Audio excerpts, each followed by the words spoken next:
Bé, doncs, bon dia a tots i a tothom. Moltes gràcies per la vostra assistència a aquesta roda de premsa que fem des del PSPB-PSOE de Ports Maestrat. El motiu és el despoblament. Intervindrem Isabel Balat, alcaldessa d'Albocàsser i membre de l'executiva comarcal, i jo mateix, Evaristo Martí, alcalde de Rossell i president en aquest moment del PSPB-PSOE de Ports Maestrat. Bé, el que volem és explicar la situació que tenim referent al despoblament tant a nivell autonòmic, provincial, comarcal i, en definitiva, als nostres municipis, que és realment on tenim l'afectació.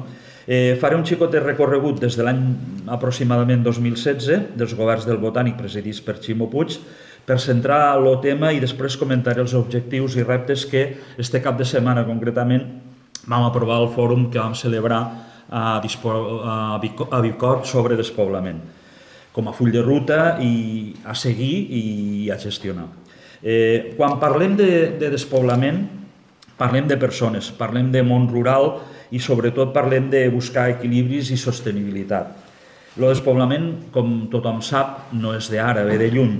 A Castelló, concretament, a la nostra província, el 20% de la població, el 80% dels habitants vivim al 20% del territori i a la inversa, no? I, efectivament, també el despoblament no ha de significar ni desatenció, però tampoc confrontació entre municipis. Concretament, a la nostra comunitat, dels 542 municipis que tenim, 154 estem catalogats en risc de despoblament. 79 concretament a la nostra província i a la nostra comarca, com sabeu també, una bona part dels municipis. Este, era l'escenari a l'any 2019, concretament.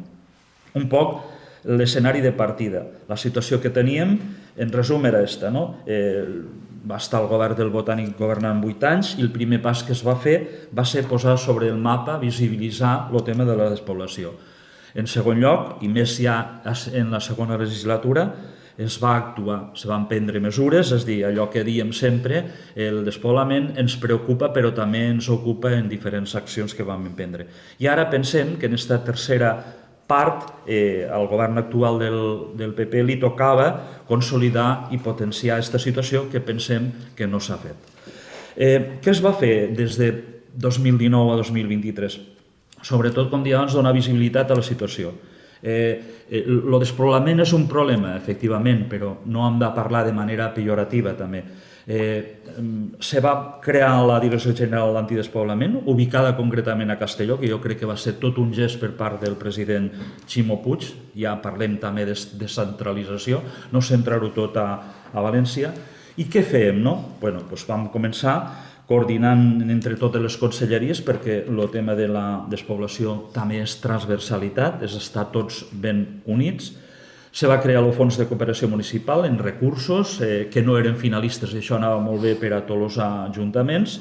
Se va fer el Pla Estratègic 2020-2030, en les universitats se va crear la càtedra Avant i això va donar peu després, a l'any 2023 concretament, a fer la llei que va ser impulsada concretament pel govern del PSPB, Compromís, va votar també a favor el PP, això sí que també vull ressaltar-ho, i, si no recordo malament, se van votar en contra Vox i Ciudadanos.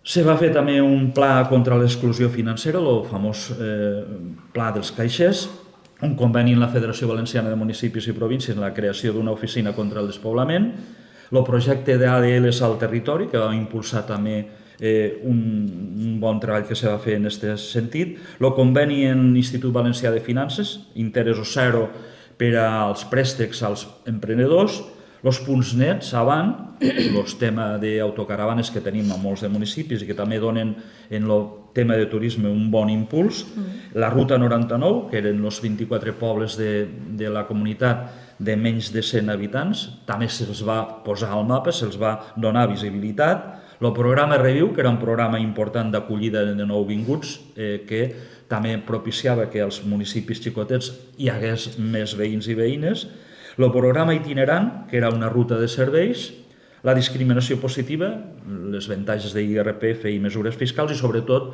la rebaixa a la declaració de renta, la deducció, primer de 300 euros i després de 540 euros a totes les persones que fan la declaració de renta i que estan dins dels municipis que estem en despoblament. Per tant, tot això eren actuacions, eren temes concrets. La lluita contra el despoblament per l'anterior govern era irrenunciable. Concretament també l'any 2020 a nivell estatal el president Pedro Sánchez va crear la Secretaria General del Reto Demogràfic. Ara nosaltres des del PSPB notem que en l'actual legislatura el govern del PP no ha portat tota aquesta sèrie d'iniciatives que s'haurien d'haver anat consolidant i potenciant. I la veritat és que nosaltres pensem que no ho ha fet així. Isabel després ja donarà algun dato més concret i ho comentarà. I es manté alguna cosa de l'anterior govern? Evidentment que sí, faltaria més, les coses que van bé seria un error tocar-les, no? S'hauria de fer en aquests moments molt més? Per supost que sí. I ja dic, repetic, l'impuls anterior el notem a faltar i pensem que tampoc no hi ha cap iniciativa d'aquestes que he comentat, no hi ha cap iniciativa nova per part del govern actual. Per això, des del PSPB, no volem únicament fer aquesta crítica, no seria correcte. Al mateix temps proposem solucions, proposem aportacions que concretament, com dia abans, este cap de setmana, al Fòrum de Despoblament de Bicorb vam posar de manifest i que ara resumiré en aproximadament 10 blocs. Turisme sostenible. Aquesta és la proposta nostra que tenim damunt la taula. Implementar mecanismes d'assessorament professional, unificar i clarificar el propi missatge de turisme, que a vegades se confon. Segon, model de dinamització demogràfic de les zones rurals. Impulsar un pacte transversal. Parlàvem de la transversalitat de la despoblació. Realitzar estudis de necessitat d'àmbit comarcal. Desenvolupar ferramentes d'emprenedoria i impuls i més dotació econòmica per a la Ruta 99 que s'ha quedat encorsetada. Tercer, vivenda social i laboral, impulsar plans d'habitatge innovadors i aplicar beneficis fiscals.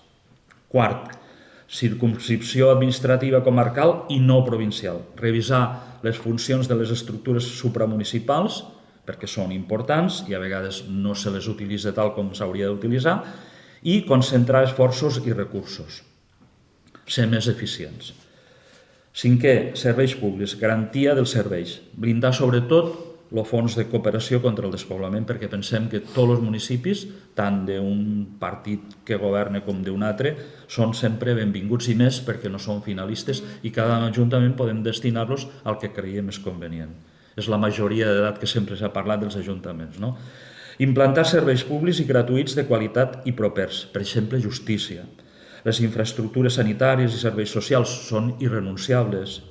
L'impuls del pla Convivint i Conviure, que ara estan en una fase més de caiguda, les farmàcies itinerants, la teleassistència, la teleconsulta, l'atenció sobretot als infants i als majors. La universalitat gratuïta de 0 a 3 anys, que siga real a tots els municipis. L'accés al transport públic, sobretot a la demanda, i l'accés a internet i banda ampla i de qualitat a tots els municipis, que ara tenim algunes dificultats encara en aquest moment. Sisè, prevenció i gestió de boscos, incendis i patrimoni. Revalorització dels productes forestals, posar-los en valor. Compensació de serveis ambientals, ramaderia extensiva. Setè, impuls de la ramaderia i agricultura interior. Ajudes als agricultors per recuperació de terres abandonades, implementar el pagament de serveis ambientals, escorxadors o mataderos, mòbils o itinerants, aplicar mesures d'adaptació al canvi climàtic. Vuitè, impuls de les mancomunitats al territori. Pensem que les mancomunitats fan una llavor molt important dins dels nostres territoris. Per tant, se tractaria de reforçar-les de manera tècnica i econòmica. I instruments jurídics per incrementar el patrimoni, que no sigui tan complicat. 9. Entitats menors locals. En aquest moment aquí a la nostra comarca en tenim una, concretament el Vallestà. Revisió de la llei de racionalització i sostenibilitat de l'administració local, donant-los més competències i finançament. I finalment, i això s'hauria d'activar en aquest nou marc normatiu, en el màxim consens i participació de tothom, de tots els partits polítics, un estatut dels municipis menuts.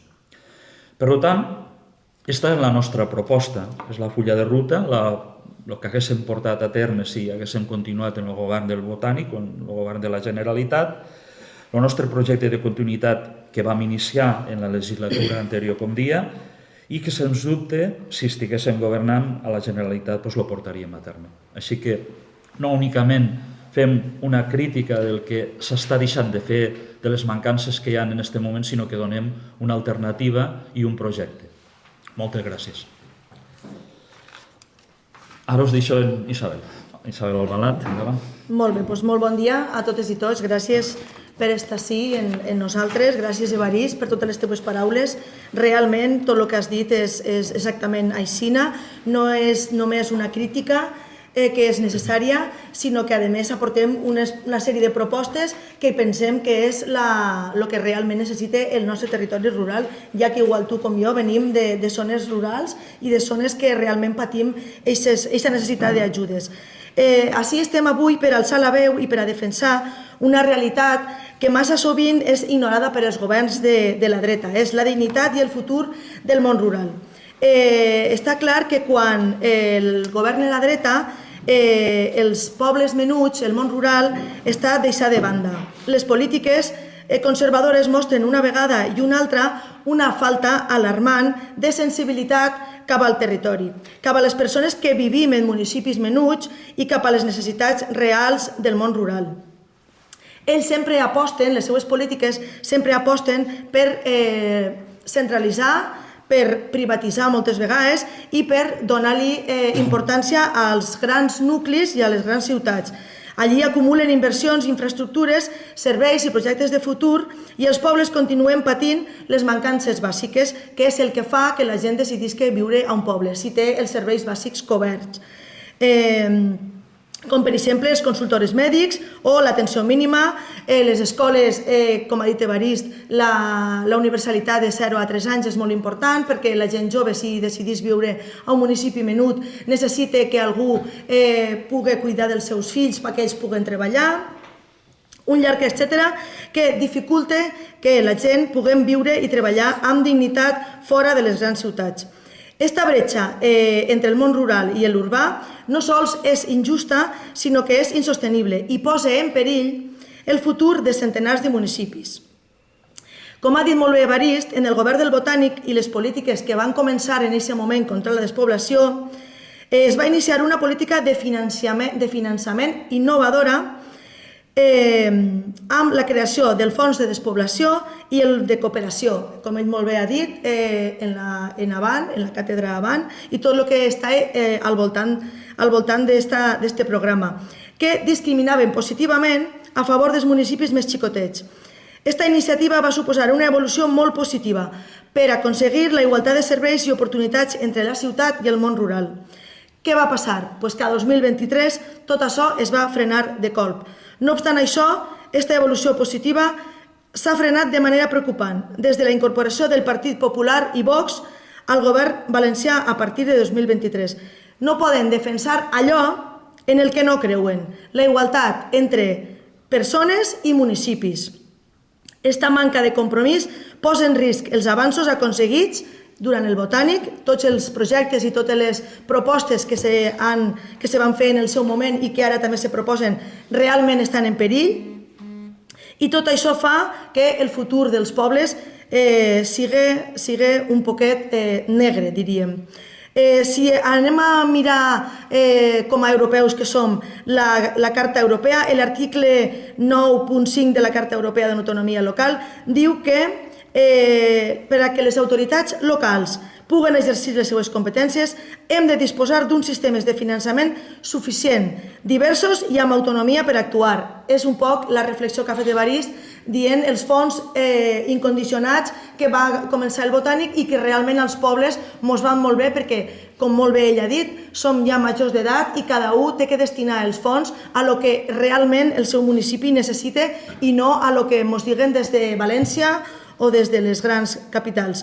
Dit d'una altra manera, no es pot lluitar contra la despoblació si no es dona als ajuntaments el suport necessari amb recursos i competències clares. Però una vegada més, els governs de dreta trien recentralitzar, retallar i ignorar les necessitats dels pobles. Neguen als municipis, especialment als més xicotets, la capacitat de respondre a les demandes de la seva gent. Contra la despoblació, com molt bé ha dit Evaristo, fets i no paraules. La lluita contra la despoblació no pot basar-se en discursos buits o anuncis sense pressupostos. Necessitem compromisos reals, finançament just i una política territorial equilibrada i valenta. Per tot això, les propostes que ens ha fet el company Evarist són molt necessàries i que si no seguim per aquest camí realment els pobles tenim moltes dificultats i exemple d'esta política de destrucció i de poc compromís en el món rural són casos com el de la Jana, que tenia una escola dins del programa Edificant i no s'ha portat a terme. En el meu municipi directament també teníem un CEIPSO a través del programa Edificant i també va ser entrar al Botànic i ens van llevar totes les competències. Ens van assegurar que ens farien l'escola de primària, però tampoc a dia d'avui sabem res. Està el pla Convivint també, que de sobte se'l van carregar, van dir que no el veien viable, van llevar del mapa la construcció del centre de dia de Traiguera, però per una altra banda sí que han cregut convenient rescatar el pla Convivint i han anunciat farà 2 o 3 dies que van a fer un centre de dia en el poble de la presidenta de la Diputació. Per això critiquem en aquest cas i al mateix temps aportem el que ha dit Evarist, que és molt necessari continuar en unes polítiques de finançament i de discriminació positiva respecte als municipis per a que puguem seguir vivint i la persona que decidís que viure en el món rural realment tingui tots aquests serveis dels que vos hem parlat que en les seues polítiques i en les seues idees estan retallant i estan llevant del territori, però també per un altre costat veiem que quan realment els interessa a ells sí que rescaten els projectes i sí que els fiquen damunt de la taula. Per tant, demanem això, demanem que els projectes iniciats, que ja està suficientment comprovat, que tenien una resposta positiva i una evolució positiva en els municipis, que se continuen en aquestes polítiques i que realment escolten els municipis, que som els que dia a dia patim i veiem les nostres necessitats i ara en aquests moments, des de luego, no ens estan escoltant. Moltes gràcies. Molt bé. Moltes gràcies. Voleu fer alguna pregunta o alguna cosa? Doncs quedem a la vostra disposició i si no, el que digueu vosaltres.